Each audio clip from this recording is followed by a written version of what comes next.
Payment for ecosystem services is a type of mechanism in which the beneficiaries of nature or a type of ecosystem services pays the managers of this ecosystem services so that there could be a mutual benefit on both parties, so that the beneficiaries can continue to enjoy the benefits they derived from.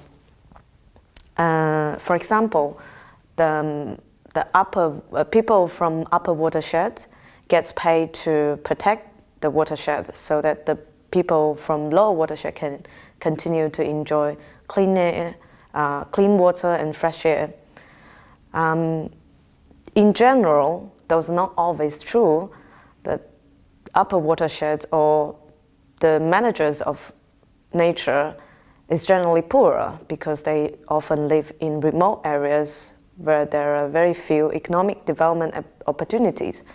So this policy, by paying the poor and ensuring the environmental sustainability, is considered to be a win-win situation, a win-win solution for our environment and the people. Now, I'm interested in looking at the social impacts and whether this mechanism really works as it designed to be, and if so, under what conditions. My colleagues and I were fascinated by how unreservedly the developing countries are embracing this idea, thinking that it's going to be good for environment and people. And we realized that a lot of the theories that the mechanism is based on market economies, while in a lot of developing countries, such theoretical bases are not always there. For example, we don't always have secure private property rights in developing countries. The market economy is not as mature as in developed country.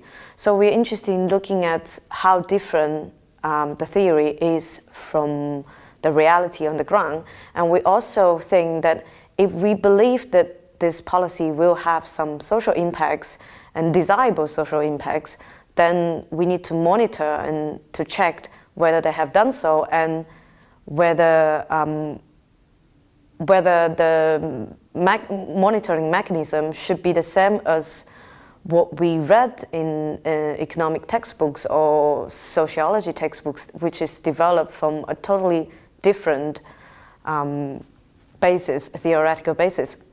I think Bellagio is not just a place for concentrated writing and a nice environment. I think Bellagio should be proud of its legacy and its extensive network of residents over the years.